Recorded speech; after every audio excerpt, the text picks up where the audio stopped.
A sharp speech today from Russian President Vladimir Putin condemning the U.S. and the West for supporting Ukraine.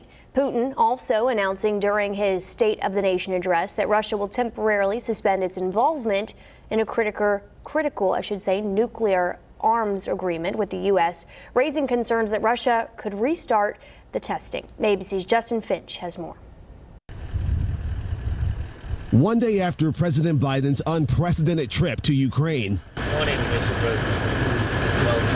Biden stopping Kyiv, marking the first time in modern history a U.S. president has visited a war zone where the U.S. has no military presence. Today, Russia's President Vladimir Putin appearing to fire back in his State of the Nation address.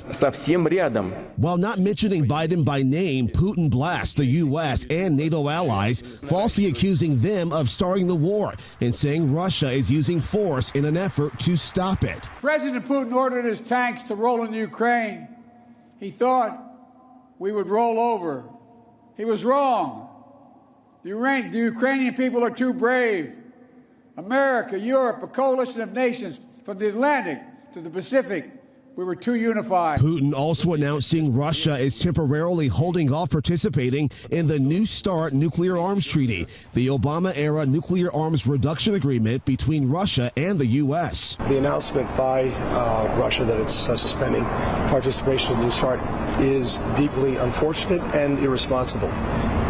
We'll be watching carefully. Putin's announcement heightening concerns about its nuclear weapons intentions as its war with Ukraine marks 1 year this week. President Biden not reacting to Putin's remarks at the start of a meeting with Polish President Duda. We have to have a security in Europe. It's that basic, that simple, that consequential.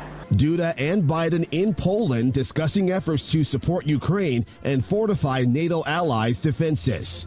And Putin's speech came hours before President Biden's address in Poland, where he rallied support for Ukraine from ally nations and from the U.S. The White House also underscoring that Biden's speech was not meant to signal a head-to-head with Putin. Justin Finch, ABC News, Washington.